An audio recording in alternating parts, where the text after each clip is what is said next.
तो hello friends, welcome back to my channel. और friend, आज के वीडियो सीरीज के अंदर हम डिस्कस करने वाले हैं डिफरेंस बिटवीन, या फिर हम इसे कंपैरिजन बिटवीन कह सकते हैं, आईओटी यानी इंटरनेट ऑफ थिंग्स एंड डब्ल्यूओटी that means web of things, यानी इनके बीच का डिफरेंस क्या होता है, आखिर ये क्या होते हैं।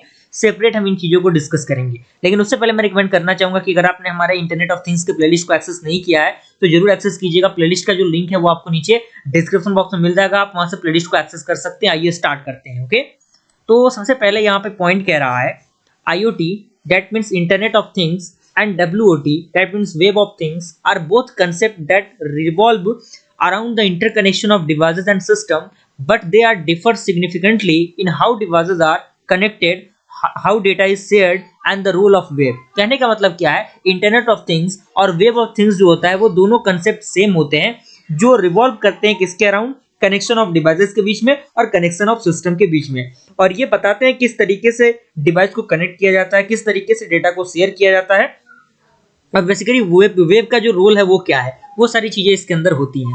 अब यहाँ पे बिलो इज डिटेल कंपैरिजन, यानी यहाँ पे अब जो नीचे है आपका वो डिटेल कंपैरिजन आपको देखने को मिलेगा, जिसमें सबसे पहला आपका है वो है आपका IoT। IoT की अगर हम डेफिनेशन की बात करें तो इसमें कह रहा है कि IoT refers to the network of physical devices, vehicles, applications and other objects in embedded with sensor, software and other technologies to connect and exchange data with other devices system and over the internet। कहने का मतलब कि IoT जो होता है वो एक प्रकार का नेटवर्क प्रोवाइड करता है डिवाइसेस को, व्हीकल्स को, एप्लियंस को और अदर ऑब्जेक्ट को, जो किसके अकॉर्डिंग इम्बेडेड होता है, सेंसर के अकॉर्डिंग, सॉफ्टवेयर के अकॉर्डिंग और अनदर जो टेक्नोलॉजी होता है उसके अकॉर्डिंग, जिसके मदद से क्या होता है, डेटा का एक्सचेंज होता है और डेटा का जो कनेक्टिविटी होती है वो हो पाती है।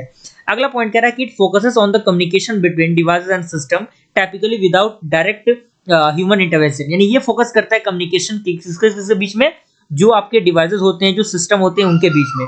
अगर हम इसके की फीचर्स की बात करें, की फीचर्स क्या होता है IoT का, वो आपका सबसे पहला आपका है डिवाइसेस एंड सेंसर, सेकंड आपका है कनेक्टिविटी। अब क्योंकि मैं IoT के बारे में पहले ही बता चुका हूं तो यहाँ मैं ज्यादा डीप में नहीं समझाऊंगा, बस पॉइंट है आपको यहाँ पे लिख लेना है, आपको तैयार कर लेना है। ऐसा नहीं कि मुझे चीजों को समझाना नहीं आ रहा है, वो चीजें नहीं है। मैं नहीं चाहता कि वीडियो की ड्यूरेशन काफी लंबा हो, और मैं चाहता हूं कम समय में बेहतर से बेहतर चीजें बताई जाए, क्योंकि ऑलरेडी चीजें मैंने पढ़ाई हुई हैं। थर्ड आपका आता है डेटा प्रोसेसिंग, जो कि आपका IoT का की फीचर है। फोर्थ आता है कम्युनिकेशन, ओके, इसके अंदर पॉइंट यहाँ पे लिखा हुआ है। फिफ्थ आता है आपका एप्लीकेशन, ये पॉइंट यहाँ पे लिखा हुआ है।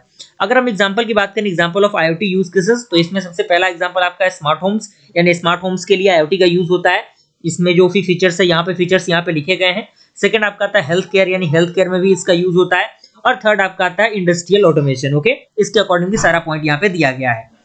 अब यहाँ पे आपका सेकंड आता है WOT। WOT stand for the web of things. इसके अगर हम डेफिनेशन की बात करें, डेफिनेशन की यहाँ पे, तो यहाँ पे सबसे पहले आप देखिए, यहाँ पे पॉइंट कह रहा है WOT refers to the integration of IoT devices with the web technologies, यानी जो आपका WOT है वो किससे रिफर्स होता है, जो भी IoT डिवाइसेस होते हैं उनके अकॉर्डिंग ये इंटीग्रेट होता है, जिसमें जो भी वेब टेक्नोलॉजीज होती हैं वो भाग लेती हैं।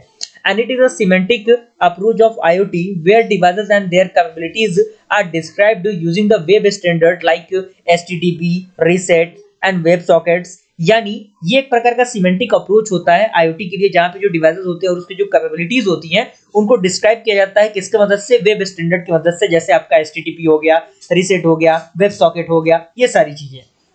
अगला पॉइंट इसी के अंदर कह रहा है WOT extends the idea of IoT by ensuring that IoT devices are easily accessible and controllable over the web and using the standard web protocol and frameworks। यानी जो IoT होता है वो एक्सटेंड होता है, आइडिया को एक्सटेंड करता है IoT के, यानी WOT जो होता है आपका वो IoT के आइडियाज को एक्सटेंड करता है, किसके वजह से, चीजों को एक्सेसिबल बनाने में, उसको कंट्रोल करने में, और अनदर जो प्रोटोकॉल्स होते हैं वो यूज होते हैं। अगर हम इसके की फीचर्स की बात करें तो की फीचर्स में सबसे पहला आपका पॉइंट आता है वेब टेक्नोलॉजीज। तो वेब टेक्नोलॉजी में कह रहा है कि WOT leverages web protocol and standard like HTTP, RESET, WebSocket and JavaScript object notation that means JSON to enable the communication between devices and web services। यानी devices और web services के बीच में communicate करने के लिए अलग अलग प्रोटोकॉल यूज होता है, जैसे HTTP हो गया, RESET हो गया, WebSocket हो गया, या फिर JSON हो गया, ये सारी चीजें यूज होती हैं।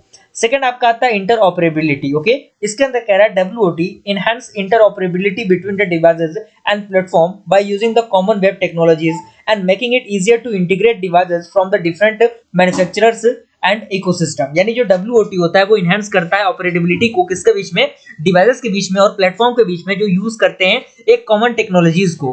किस चीज के लिए, जो भी सिस्टम्स होते हैं उनको काफी इजी बनाने के लिए, उनके मैन्युफैक्चरिंग प्रोसेस को इजी बनाने के लिए और उनके इकोसिस्टम को बेहतर बनाने के लिए। थर्ड आपका आता है सिमेंटिक इंटरऑपरेबिलिटी। इसके अंदर कह रहा है devices in WOT are described using standardised metadata, example that things description in WOT that helps software system understand what devices do and how to interact with them and what data they provide। यानी किस तरीके से data जो है उनको मतलब क्या device जो है वो कर सकता है, कैसे जो डिवाइसेस है वो उनके इंटरनेट कनेक्शन हो पाती हैं और क्या चीजें प्रोवाइड की जाए। और जो अगला है आपका वो है आपका डिसेंट्रलाइज्ड आर्किटेक्चर। इसके अंदर कह रहा है WOT enables devices to be directly accessible through a standard web protocol। यानी जो WOT है वो इनेबल करता है डिवाइसेस को डायरेक्टली एक्सेस करने के लिए किसकी मदद से, एक स्टैंडर्ड प्रोटोकॉल की मदद से, जो रिड्यूस करता है, reducing the reliance on centralized cloud based system। Okay, and devices can expose their services over the web and allowing users and applications to interact with them directly. यानी ये क्या करता है, जो भी यूजर्स होते हैं, जो एप्लीकेशंस होते हैं, उनसे डायरेक्टली इंटरकनेक्शन कर सकता है, इंटरेक्शन कर सकता है। अगर हम इसके एप्लीकेशन की बात करें, यानी WOT का एप्लीकेशन कहाँ होता है, स्मार्ट सिटीज के अंदर होता है, होम ऑटोमेशन के अंदर होता है, इन्वायरमेंटल मॉनिटरिंग के अंदर होता है। और ये जो पॉइंट सारे पॉइंट्स यहाँ पे दिख जाएंगे आपको, कोई दिक्कत परेशानी यहाँ पे नहीं होगा। अब यहाँ के की डिफरेंस की बात करें IoT और WOT के बीच में, तो यहाँ पे आपको फीचर्स लिखना है ऊपर, उसके बाद IoT लिखना है, उसके बाद WOT लिखना है। कम्युनिकेशन प्रोटोकॉल की बात करें तो IoT में कम्युनिकेशन प्रोटोकॉल यूज होता है और WOT में कम्युनिकेशन प्रोटोकॉल ये यूज होता है। उसके बाद इंटीग्रेशन की हम बात करें तो इसमें जो IoT का प्रोसेस होता है वो यूज होता है, यहाँ पे जो WOT है वो यहाँ पे होता है। इंटरऑपरेबिलिटी की बात करें तो IoT में ये पॉइंट यहाँ पे है, उसके बाद आपका WOT के अंदर ये सारी चीजें, तो सारे पॉइंट यहाँ पे दिए गए हैं। मैं नहीं चाहता कि वीडियो की ड्यूरेशन काफी लंबा हो, क्योंकि मैं चीजों को अगर समझाने लग गया तो वीडियो काफी लेंदी हो जाएगा, काफी चीजें आपको समझ में नहीं आएंगी। ओके, तो यही चीजें समझ के मैं जल्दी जल्दी चीजों को प्रोवाइड कर रहा हूँ ताकि आप चीजों को लिख के अपने नोट्स को बना सके। अब यहाँ पे कुछ की सिमिलरिटीज आती हैं जो कि इसके अंदर होती हैं। जैसे हम बात करें डिवाइस कनेक्टिविटी की, तो इसके अंदर कह रहा है both IoT and WOT involves the connection of physical devices to a network allowing them to collect and share data. यानी दोनों IoT के अंदर भी और WOT के अंदर भी जो इन्वॉल्व होता है कम्युनिकेशन का, कनेक्शन का फिजिकल डिवाइसेस के बीच में, वो क्या होता है, सिमिलर रहता है, जो डेटा को कलेक्ट भी कर सकता है और शेयर भी कर सकता है। सेकंड आपका आता है ऑटोमेशन एंड कंट्रोल। इसके अंदर कह रहा है कि both aim to automate process and enable remote control of devices. यानी दोनों जो होता है, दोनों का एम होता है ऑटोमेट करना प्रोसेस को और उसको इनेबल करना रिमोट कंट्रोल के अकॉर्डिंग। ओके, थर्ड की हम बात करें डेटा शेयरिंग, यानी दोनों के अंदर, यानी IoT के अंदर भी और WOT के अंदर भी जो डिवाइसेस होते हैं वो जनरेट होते हैं और ट्रांसमिट करते हैं डेटा को, और उनको हम क्या कर सकते हैं, that can be used for analytics, monitoring and decision making. यानी उसके लिए एनालिटिक्स के लिए या फिर उसको मॉनिटरिंग करने के लिए या फिर डिसीजन मेकिंग के लिए हम इसका यूज कर सकते हैं। अगर हम यूज केसेस की बात करें इन द स्मार्ट होम, तो यहाँ पे IoT किस तरीके से यूज होता है यहाँ पे पॉइंट में लिखा गया है और WOT के अंदर भी पॉइंट लिखा गया। अब एग्जैक्ट हम फाइनल डिफरेंस के बीच क्या है, तो यहाँ पे एस्पेक्ट दिया गया है, IoT दिया हुआ है, WOT दिया हुआ है। कोर कंसेप्ट के अकॉर्डिंग दोनों पॉइंट यहाँ पे मिल जाएंगे, कम्युनिकेशन के अकॉर्डिंग दोनों पॉइंट आपको मिल जाएंगे, इंटरऑपरेबिलिटी के अंदर मिल जाएंगे, डिवाइसेस एक्सेस के बीच में आपको मिल जाएगा, एक्सपेक्ट के अंदर आपको मिल जाएगा, और जो आर्किटेक्चर है वो आपको यहाँ पे यानी आर्किटेक्चर के अकॉर्डिंग आपको मिल जाएगा। फाइनल कंक्लूजन आपके सामने दिया हुआ है, दो कंक्लूजन के पॉइंट यहाँ पे दिए गए हैं, और मुझे पूरी उम्मीद है कि ये आपको यानी जो डिफरेंस है एग्जैक्ट डिफरेंस समझ में आ गया होगा, और इतने डीप में आपको कोई नहीं बताएगा, और टू द पॉइंट चीजें प्रोवाइड की जा रही हैं आपके नॉलेज पॉइंट ऑफ व्यू से, एग्जामिनेशन पॉइंट ऑफ व्यू से, हर एक पॉइंट ऑफ व्यू से चीजों को मैं प्रोवाइड करने की कोशिश कर रहा हूँ। ओके, तो वीडियो पसंद है लाइक जरूर कीजिएगा फ्रेंड्स, मिलते हैं नेक्स्ट वीडियो में, तब तक के लिए थैंक यू।